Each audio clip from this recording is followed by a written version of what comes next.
Hello, everybody, and welcome to our webinar where we are going to be talking about ABLE accounts.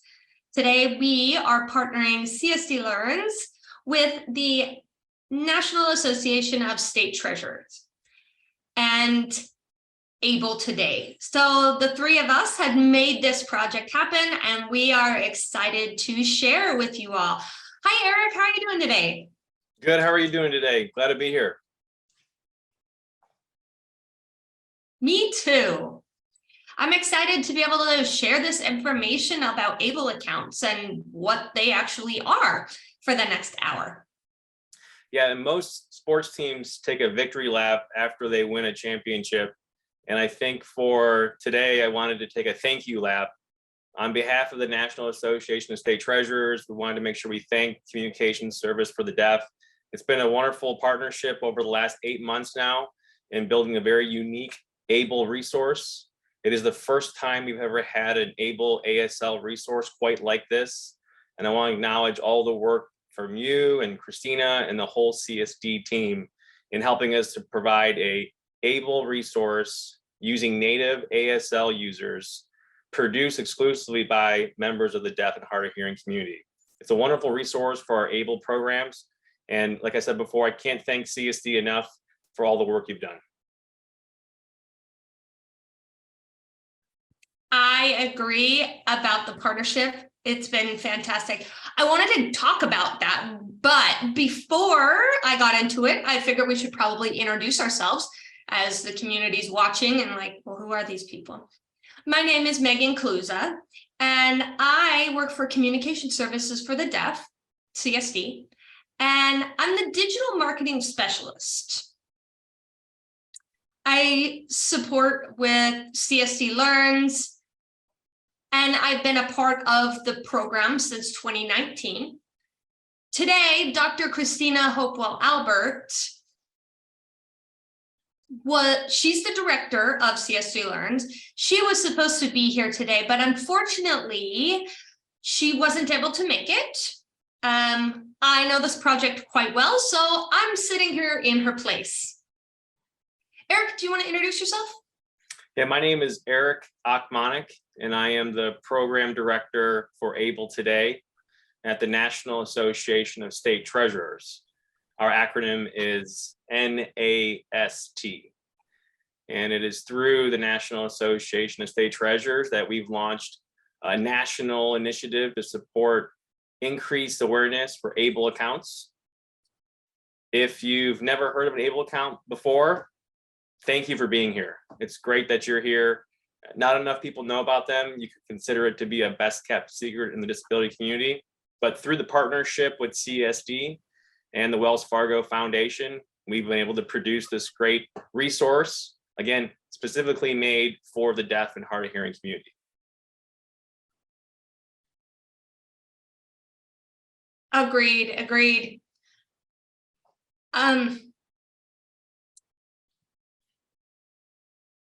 Speaking of Wells Fargo Foundation, I do want to explain a little bit about them.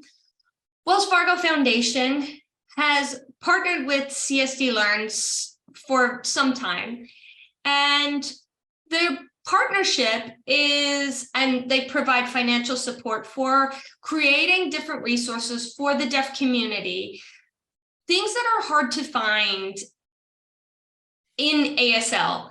CSD Learns has gone and created this information in ASL.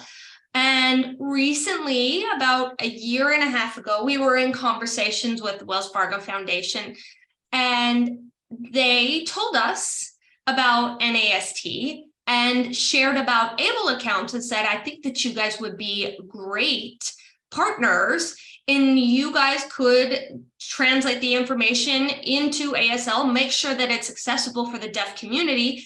We met and things just blossomed from there, and kind of here's how we are. Here's how we're here. We're going to be showing the videos that we made. So thank you to Wells Fargo Foundation for connecting us with NAST and really making it so that this happened, because so many of us have no idea about ABLE accounts. Yeah, we appreciate the Wells Fargo support. Obviously, this joint partnership is something of a great example of three different groups with the same mission and same belief that we want to help empower people with disabilities to be financially inclusive in the community. And we want to give them all the resources that they should expect on great public policies like an ABLE account.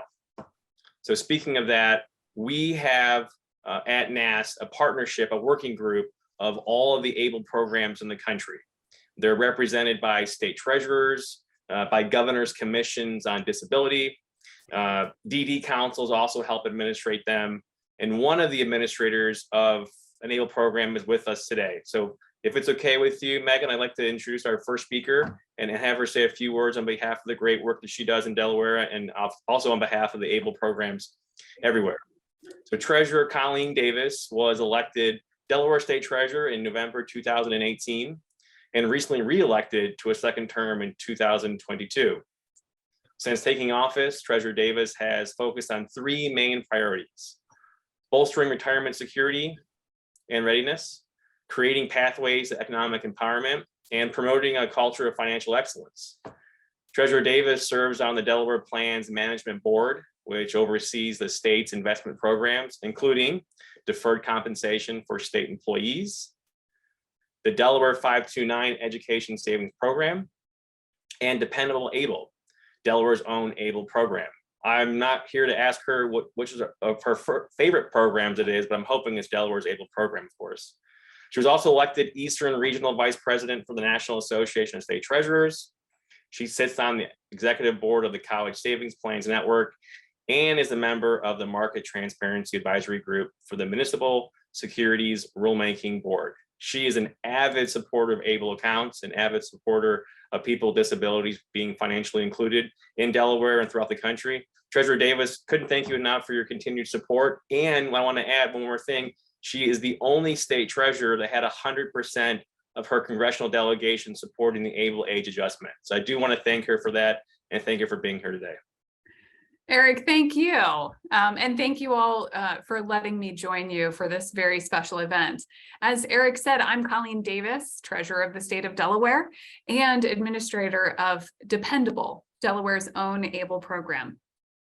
ABLE accounts are so valuable for people with special needs, and now having the resources of an informational video in American Sign Language will serve as a great opportunity to raise awareness of ABLE accounts to the deaf and hard of hearing. We are doing what we can here in Delaware, reaching out to healthcare providers and nonprofit organizations, in addition to the general public, to ensure that everyone can benefit from having an ABLE account, and to ensure that they all know about them and learn how to get one. As a member of the Executive Committee for the National Association of State Treasurers, I am so proud of the work that ABLE today is doing, how it's allowing us to create partnerships throughout the country, all designed to help ABLE programs expand. Of course, that wouldn't have been possible without the generous support of Wells Fargo. So I offer a heartfelt thank you to them as well. Again, I thank you for allowing me to be with you today, and I hope that this is just the first of many special projects and events that help spread the word about ABLE. There is no limit to what people with disabilities can do, so there shouldn't be limits on how they can save. Treasurer Davis, thank you very much. You're a great example of the leadership at the state treasurer level that ABLE programs have throughout the country. We appreciate your support for ABLE and for the National Association of State Treasurers. Thanks again for being here today. Megan, if you'd like to, I can go ahead and introduce our guest speaker from the Wells Fargo Foundation as well. Absolutely, go ahead. Great. So Andrew Holbrook is with us today representing the Wells Fargo Foundation and Wells Fargo in general. Andrew is a senior vice president at Wells Fargo, specializing in translating social science insights on consumer behavior into optimal financial service products and services. He is enterprise president for Wells Fargo's Disability Connection, which was Disability In's 2019 Business Resource Group of the Year. Outside of work, he races sailboats and serves on a number of boards, including the American Political Science Association Careers Diversity Committee. Treasurer Davis herself gave you a thanks, and I know Megan does, and CSD as well. On behalf of all the ABLE programs in the country, we want to thank the Wells Fargo Foundation for the generous support in helping us create this resource for the deaf and hard of hearing community. Andrew, thanks for being here. And again, thank you to Wells Fargo. Well, Eric, thank you for this opportunity. I have to note that this is a bit of a confluence of a lot of great things that have been part of my career. My social science background was in political science, so I'm a big fan of state treasurers and other institutions that helped me with my research as a graduate student. Obviously, working in financial services, the ABLE account program is in and of itself just a great financial service product. Being someone who is hard of hearing, born hard of hearing, been wearing hearing aids since the time I was 7 years old. This opportunity, when it was brought to us, it was a little bit of a personal opportunity for me to get all those work streams working together. And I cannot say enough about the great work that's done by NAST, the ABLE accounts themselves, but also the ability to partner with, to be able to present this in American Sign Language. I am not fluent in American Sign Language. I just pretend to be. And so it is just wonderful to be able to see this multilingual opportunity to help impact the lives of a very part of the disability community. So I just thank you for the opportunity, and Wells Fargo is very proud to be proudly sponsoring this event. Thank you. And something unique with Wells Fargo is that they actually do not offer an ABLE account themselves. And we're going to get into more of the logistics of where to get an ABLE account. Again, it's through state governments, but Wells Fargo, again, their mission statement of supporting disability community and supporting people with disabilities that are deaf and hard of hearing is exactly why they partnered with CSD and the National Association of State Treasurers on this resource. So Andrew, on behalf of you and your whole team at Wells Fargo, again, thank you for the support and thank you in joining this partnership. Yes, thank you. Well, Megan, we could get started on the video. We could go around and keep thanking everybody else that's a panelist, but I'll leave it up to you on what we'd like to do next. I think that since we've done our opening comments and rounds of thank you, I think that maybe we should, maybe people have been tuning in and this is building up their curiosity and anticipation about ABLE accounts. So this seems like the perfect time to show the video. Now, as you're watching it, watch the first video, and then if you come up with questions, use the chat box, use the Q&A box on Zoom and share your questions with us because we'll answer them after. And if you're watching on Facebook, you can also ask your questions there on Facebook. So let's start the video, the first video, and then we'll have some discussion after.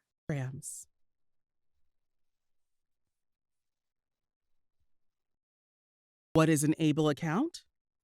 ABLE accounts are a tax-advantaged savings and investment tool specifically for people with disabilities that allows them to save money and invest in their future.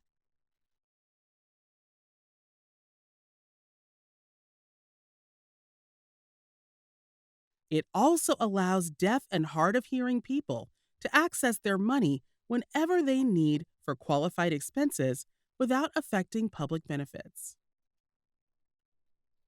In 2014, Congress passed the Achieving a Better Life Experience ABLE Act, creating a savings and investment account specifically for people with disabilities.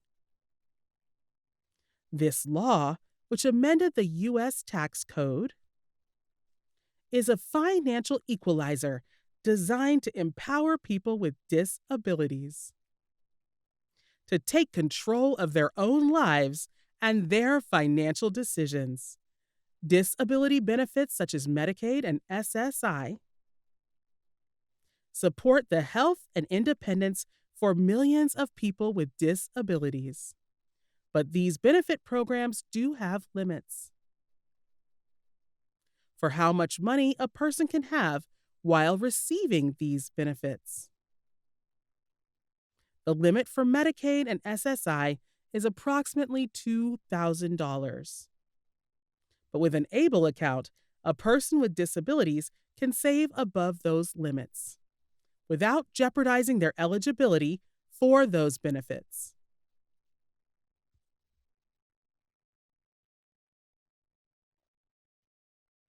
ABLE accounts are offered through state-run ABLE programs. There are currently 49 total ABLE programs offered throughout the country, some with nationwide enrollment offerings as well. There are a few states that do require in-state residency to open an account in that state. The first ABLE programs launched in June 2016. Since then, over 120,000 ABLE accounts have been opened. And now, over $1 billion are in assets under management across the ABLE programs. $1 billion! If you want to find out more information about the ABLE program in your state, you can go to the ABLE Today state program webpage at www.abletoday.org/ABLE-programs.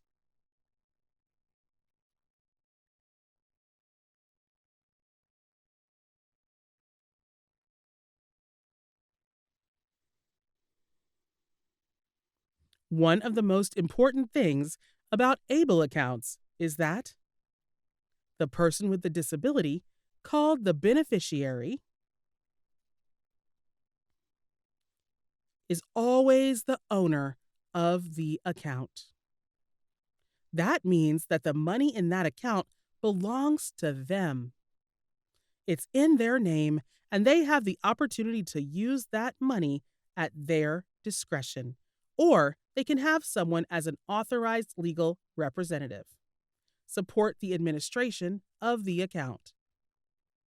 ABLE accounts are very simple to use. They've been designed to be online programs that work very similarly to online banking. You can open, close, and make transactions all from a computer or a mobile device. Some states also offer paper enrollment options. They are tax-advantaged accounts, meaning that any growth that you have on your money is tax-free. Later in this presentation, we will talk about the things you can use your ABLE account for. ABLE programs are designed to be very consumer-friendly and easy to use, and they can make a world of difference for people like you and me.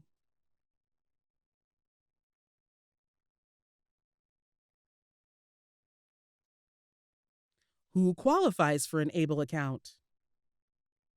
Eligibility for an ABLE account requires that you become deaf, hard of hearing, or have a disability where the onset occurred before the age of 26. And one of the following: eligible to receive SSI or SSDI due to disability, or already receiving SSI or SSDI. Or you have a condition listed on Social Security Administration's list of compassionate allowances conditions.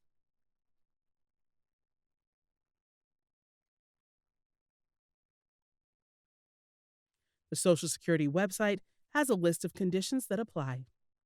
Or a self-certification requires a diagnosis of a physical or mental impairment that causes marked and severe functional limitations, self-attestation. Some programs do not require documentation to be submitted during enrollment. One thing we wanted to point out is that you do not need to be on benefits.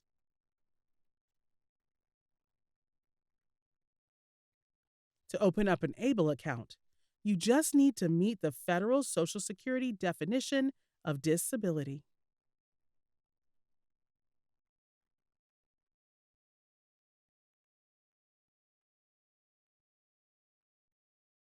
Now, how do you open an ABLE account? Thanks to the National Association of State Treasurers, you can visit ABLE today to find a list of state programs and how to enroll in an ABLE plan. Most programs offer easy enrollment online. Some may accept paper applications, while certain ABLE programs can be enrolled through a financial advisor. A deaf or hard of hearing person with disabilities can enroll in and control their own account. Another person who can establish an ABLE account is an ABLE support person or authorized legal representative. This person could be a power of attorney,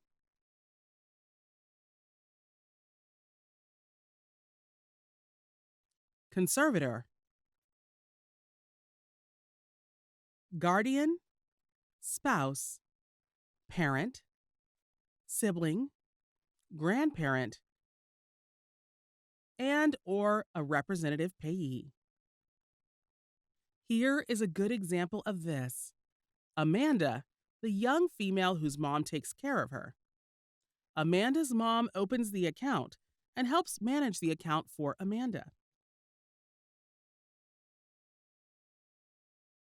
It takes her mom about 20 minutes to open the account. Amanda is listed as the account owner, and Amanda's mom is listed as her support person. Her mom manages and administers all of the day-to-day withdrawals, contributions, or anything else that's related to the account. Very good. That video explained so much. You know, as I was watching the video, I thought, wow, fun facts for the audience. So that video was made in Austin, Texas. And who did all of the filming, production, editing was all deaf. This was in collaboration with National Association of State Treasurers, Wells Fargo Foundation. We didn't just take the National Association of State Treasurers content and think, okay, we're going to simply interpret it into ASL good enough. No, we wanted to make sure that people understood this. And you probably recognized our signer from the Daily Moth. We know that she's amazing. And so we brought her on and people recognize her. Anyway, we also hired ASL coaches so that we converted the English to clear, very clear ASL. Again, the production staff, the video staff, the editing, all done by deaf people. So very cool, fun fact. From start to finish, it was all deaf people creating the video. Hey, Eric, while I'm letting people think about questions to ask, I wanted to ask you, I'm not on benefits. So I don't have SSI, SSCI, Medicare. Why should I get an ABLE account? ABLE accounts, again, are exclusively and specifically developed for people with disabilities. And when you think about anyone that has a disability, planning for your future isn't just a month or a year down, it's also well into the next couple of decades. So a great example, if you're not on benefits today, you could be in the future. Or maybe just you want to plan for your future, just like you plan for your retirement. Think about ABLE accounts as a retirement tool, for things you might need in your future 20, 30 years down the road. ABLE accounts also offer some tax benefits. So for example, you can contribute funds into an account and receive a tax benefit depending on what state you're in. And then again, you can track and use the account to pay for and purchase disability related expenses, things you may need in your life to improve the health, independence, and quality of the way you live and work. So it's a tool, it's an option, it's an opportunity. It's something that you can use for your future. Even if you're not on benefits today, again, most of us plan for the future. We plan for our retirements, and ABLE accounts can do that same thing for you and the rest of the disability community.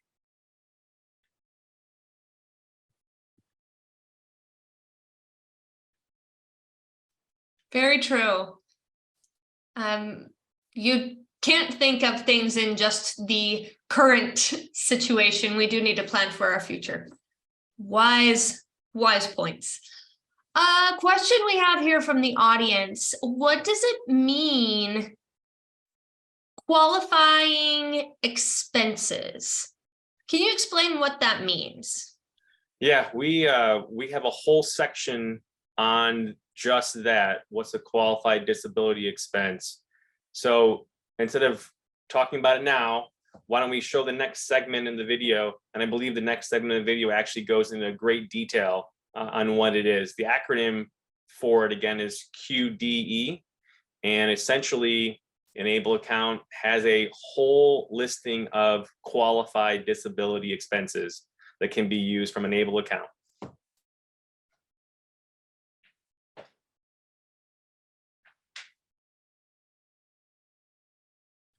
Okay, so we will watch that in the video later on.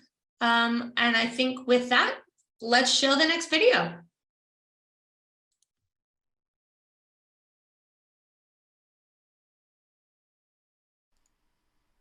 Many people ask this question: how do you get money into your ABLE account?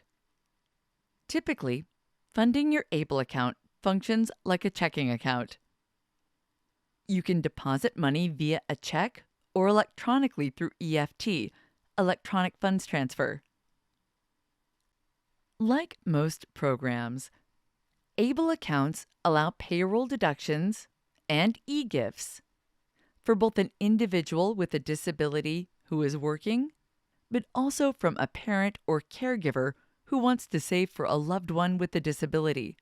You can also deposit your monthly SSI or SSDI check into your ABLE account, and the rollover feature can also roll over money from a traditional 529 college savings account to an ABLE account without a penalty. Another way to fund your ABLE account is through e-gifting. Many ABLE programs offer the options for e-gifting or crowdfunding contributions to be provided to the account. Here is an example. Let's say a deaf, hard of hearing person with disabilities wanted to purchase a certain type of hearing aid device that costs $1,000. The person's insurance, for example, may cover $600 for the purchase of the hearing aid. The deaf, hard of hearing person could use their ABLE account to promote an e-gifting event with their community, friends, and family, saying, "I am hoping to purchase a hearing aid device that will improve my quality of health, independence, and life. Would you?" How much can you contribute to an ABLE account? This is important because there are limits. When Congress passed the ABLE Act in 2014, there were some guidelines on how much you can put into an ABLE account. The current limit is $16,000 in annual contributions.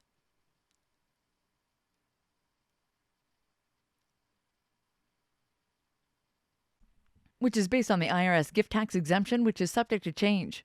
Funding your ABLE account can come from any contribution source: yourself, family, friends, nonprofits, organizations, and employers. You can put in your SSI benefits, you can put in your paycheck. Other people can contribute money into your ABLE account, but you can only put in up to $16,000 a year. There is an exception if you are working and if you want to contribute additional money in addition to the $16,000 from other sources. You can also put in up to an additional $12,880 from the amount you earn in wages. In total, for workers with disabilities, this means you can save up to $28,880 in a single calendar year. ABLE programs also have balance limits that are different from state to state. Many have balance limits that are between $400,000 and $500,000 for the accounts.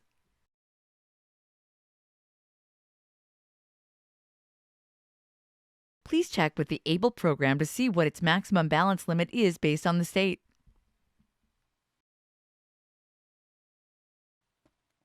Here is an example of how Dalton contributes to his ABLE account. He sets up direct deposits through his employer to contribute a part of his paycheck. Dalton can contribute up to $12,880 from his work income. He also uses e-gifting and receives $5,000 annually from his family and friends. Using e-gifting or receiving contributions from friends or family for his ABLE account will not affect his benefits. Before ABLE, Dalton could never have more than $2,000 in his bank account. Now with an ABLE account, he has more than $17,000 in annual savings, and it doesn't affect his benefits. He has the ability to maintain his savings, save for the future down payment for the house he wants to buy, and not risk losing his benefits.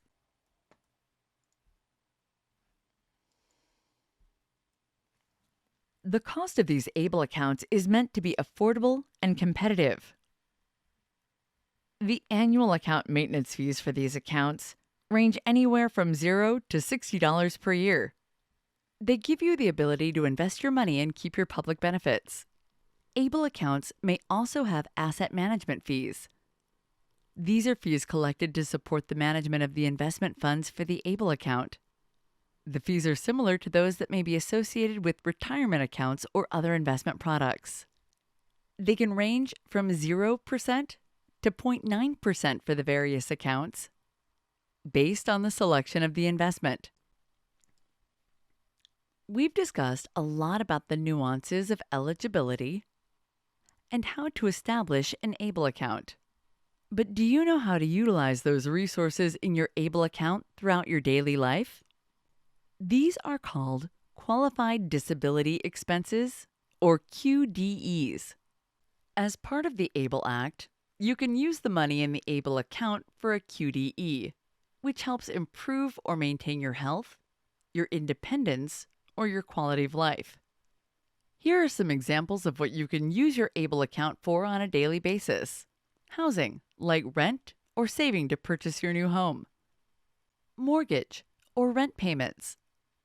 Assistive technology, basic living expenses, financial management, transportation to get to and from work or school, health and wellness, education, tutoring services, a job coach, legal fees, and so much more.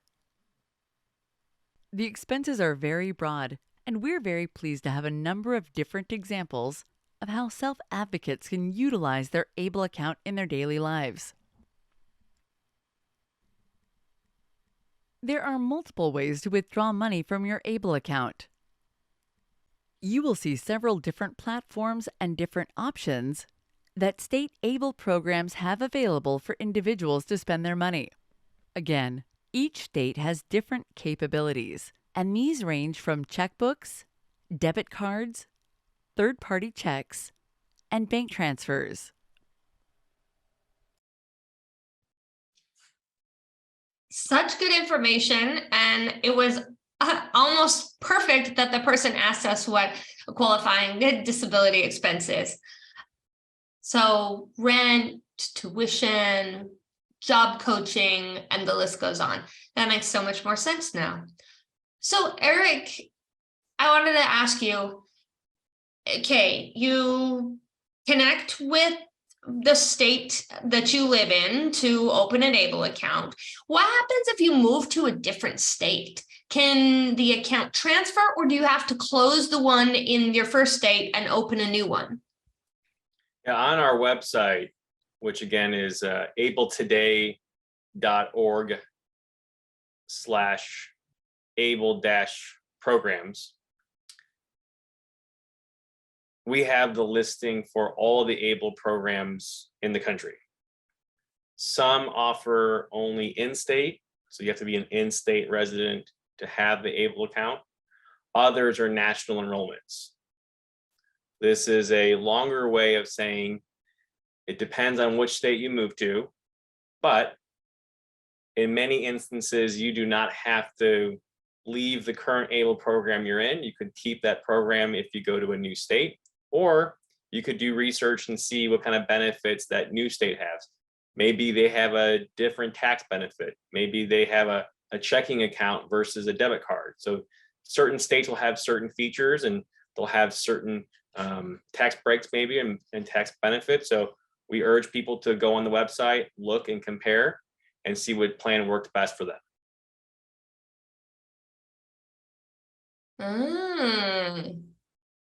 Got it. Huh. So I think that a lot of deaf people who are on benefits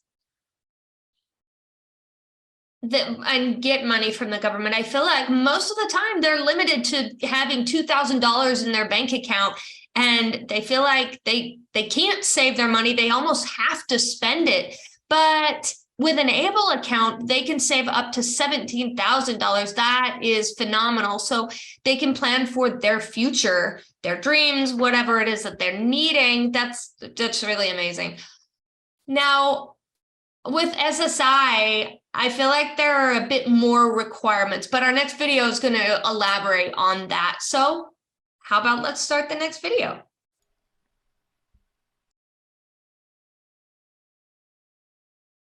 There are two important special benefits rules that we wanted to point out on how ABLE accounts interact with and impact your disability benefits. Let's discuss the Social Security benefit called SSI first. For SSI, if the account reaches $100,000 in assets, additional funds in your ABLE account will count towards your resource limit of $2,000 for SSI. You don't become disqualified for SSI.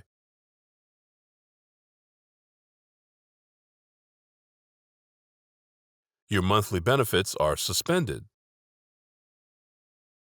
We encourage individuals with their support networks to think about what they will do once that account reaches $100,000 in assets.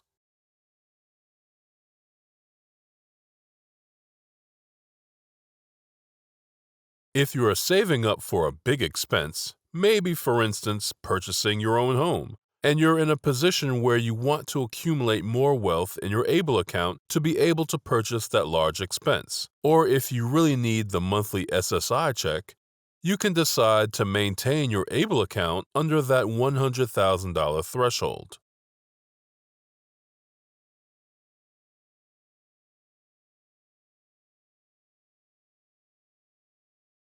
Additionally, if you withdraw money from your ABLE account to use for housing, it must be spent within the same calendar month.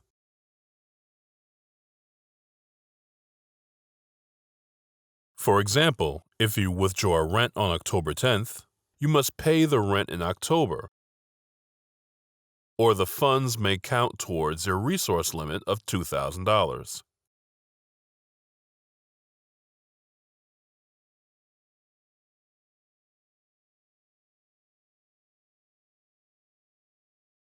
The great thing about ABLE, and one of the reasons the disability community fought so hard to get it passed, is because the resources in ABLE accounts never impact your Medicaid eligibility.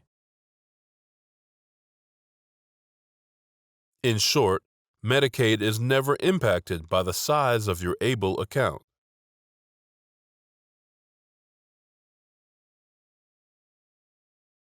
In each tool. An ABLE account can support things that a special needs trust can't do. Special needs trust cannot be used for meals, whereas an ABLE account can. Money from a special needs trust can be transferred to the ABLE account and then used for transactions, possibly by using an ABLE account debit card, including meals and other qualified disability expenses.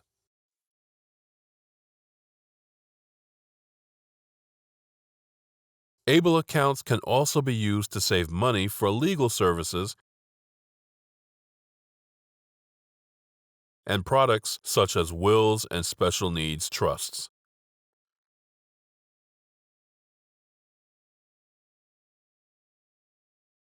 If you have not already, they should both be considered as part of a financial toolbox for people with disabilities.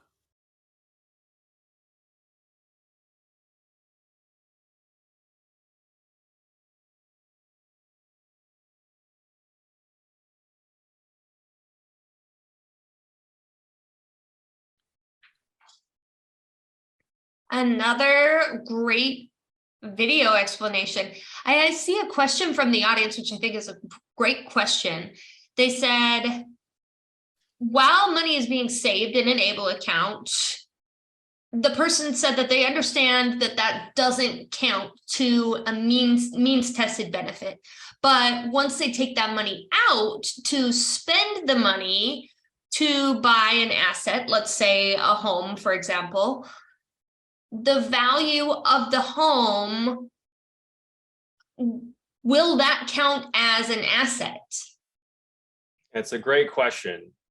And again, as long as money in an ABLE account is used for the qualified disability expenses, again, which is almost anything that helps to promote an increased independence, quality of life, the money used for a QDE does not count for eligibility determination, nor is the item purchased. So if you purchase maybe some adaptive technology, maybe it's something from your home or for your car, maybe it is the home itself, that asset, that money spent on that purchase does not also count as a means tested amount. So we put that in the chat as well. So hopefully that answers the question.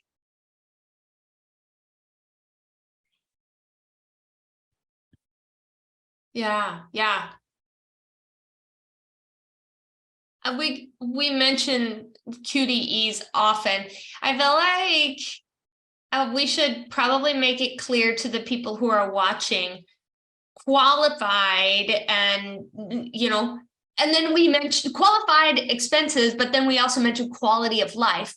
Quality of life, I feel like, for a little bit more elaboration, means that you're not getting told no all the time.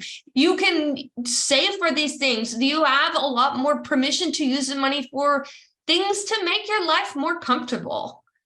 And I think it's important that people really recognize that an ABLE account can do that. Another question. Let's say somebody signs up for an ABLE account. Well, actually, where do you go to sign up for one? Yeah, so there's a couple of great resources for that. Number one, on our website, again, which has been listed, abletoday.org, we have a listing for every single ABLE program in the country. Many of the ABLE programs themselves have their own websites, but in general, you would sign up through a state agency that hosts it in that state. So just going to pick one. For example, in Tennessee, the state treasurer's office there administrates the ABLE program. You would go through the state treasurer's office and their ABLE Tennessee program website to enroll and learn about the ins and outs of their program, and then sign up for the account.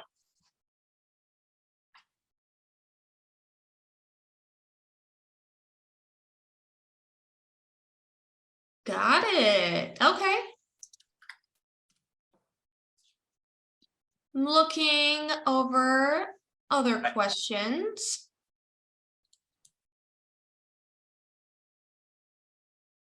So, do I have to be on benefits to be able to sign up for an ABLE account?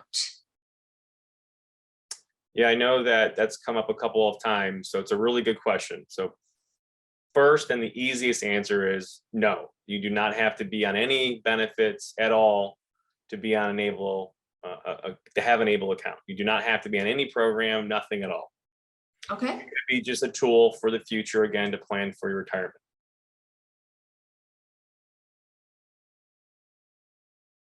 Okay.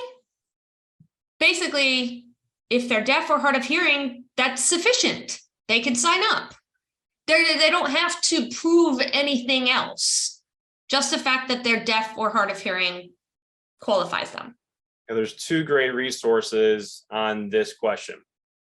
So number one, in the chat, I'll put in, for example, the Social Security Administration has a resource called the Blue Book, and it describes various conditions and disabilities that the Social Security Administration would consider someone to have a disability.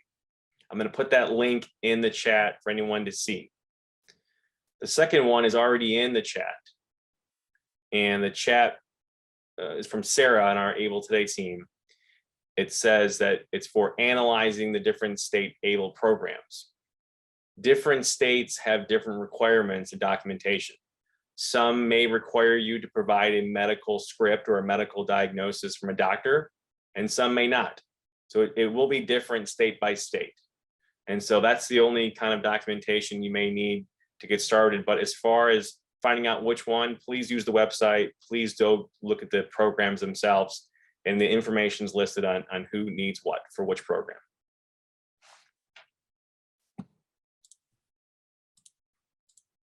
Good point. Yeah, I've moved to various states, and sometimes states are really strict about requirements and others are very flexible.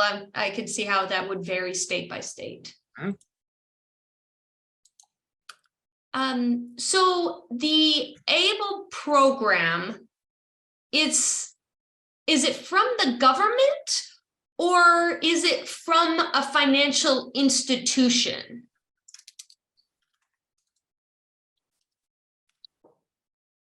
So ABLE programs are administered by state agencies. Again, it could be a state treasurer's office. It could be a 529 program. It could be a DD council, Developmental Disability Council, a governor's commission on disability. So they're administered by state agencies. Financial institutions support the administration of it, but you can't just walk into a bank and say, I'd like to open up an ABLE account anywhere you go in the country. It doesn't work that way. They don't have general ABLE programs, kind of like a general credit card or a general checking. ABLE programs are run by the state. It's a federal act, and you have to go through the state agencies in general. There are some financial advisors that may offer them, but again, in general, it's run by the state agencies.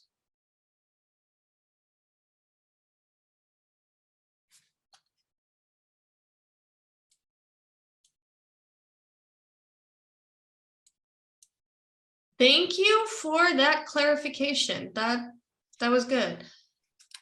I also wanted to mention the community might know who did the videography or the filming for our videos. It was Bustor Films. Some of you know them. They're deaf, obviously, as mentioned before, but they're pretty well known in the deaf community.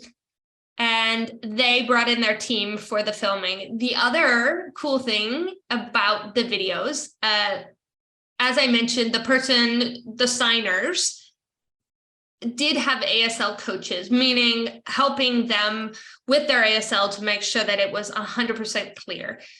The ASL coaches weren't in person. They were actually virtual. So we had the signer watching the ASL coach from sometimes another state, which was really cool. You know, technology has come so far. I just love it. You don't have to be in the same place as somebody, even to have an ASL coach. They can correct their grammar and language to make sure that things are more clear, even on set, without being there. I love it. And it really made this whole process go very smooth. And The we had the 3 videos that were short. We actually have 28 minutes, almost 30 minutes worth of content. And all of those videos are on the CSD Learns website. Clarification, the CSD Learns YouTube. So if you missed anything and you want to watch it again, YouTube, CSD Learns, and the videos will be there. If you want to know more information directly, you can go to www.csdlearns.com/able.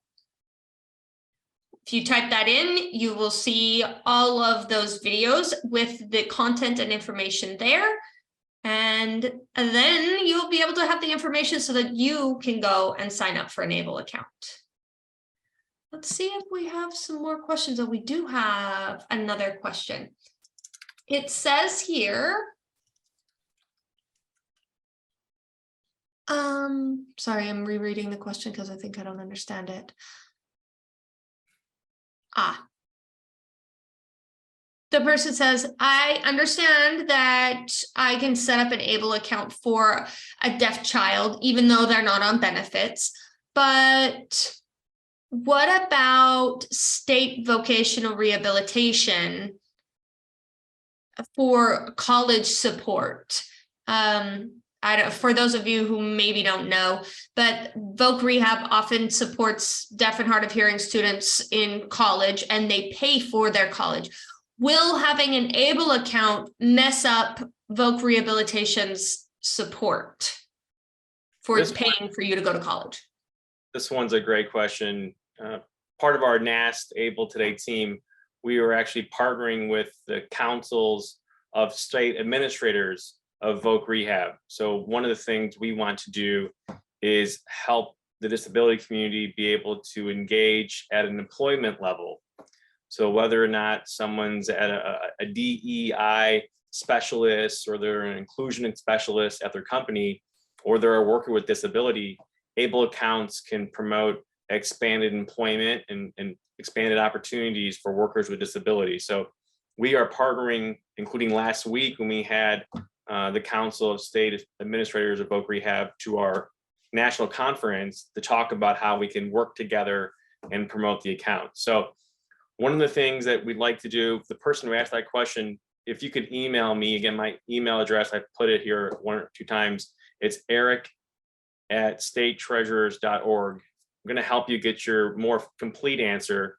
But the short answer is that monies in an ABLE account are not counted for things like college tuition assistance. So for example, on our website, again, on our regulations tab, the FAFSA, which is from the U.S. Department of Education, talking about how students can get educational financial support for going to college, ABLE accounts are not counted in those types of things. So again, we have that on our website, we have that available, and your determination for eligibility for monies to go to college is not determined by your ABLE account.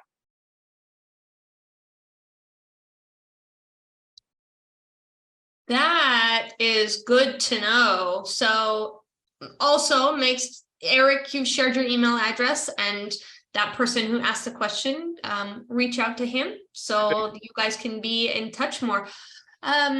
Before we wrap, I really just wanted to say thank you to Wells Fargo Foundation for really supporting CSD Learns.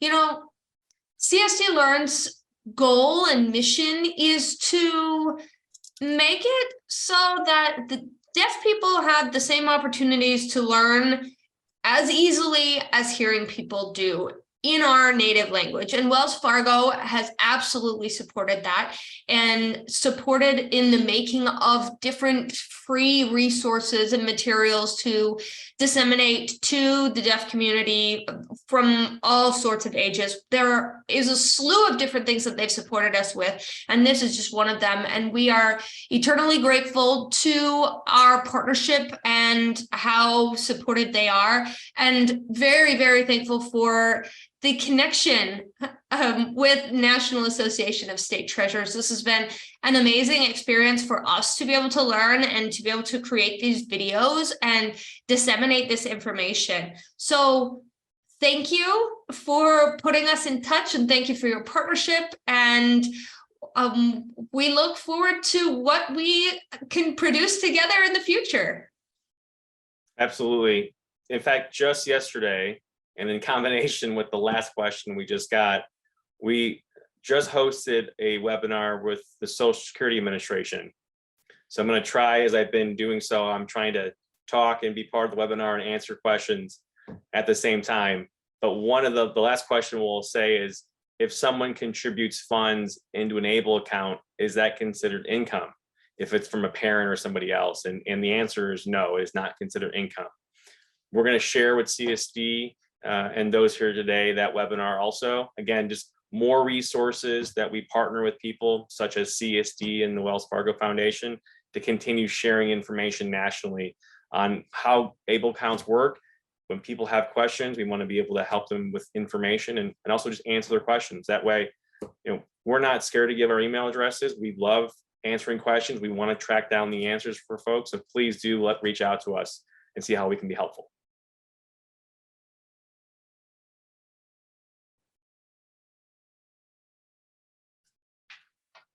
I love that you're so open to that, and I'm excited about learning all of this information. I'm going to be setting up an ABLE account for myself soon. To everybody who was tuning in, thank you for watching, and keep on the watch for more information from CSD Learns. And as Eric said from yesterday, once we get that information, we will disseminate that via social media. We'll make sure that you guys are in the know. Have a wonderful day. Thank you, everybody, for watching and joining. Bye.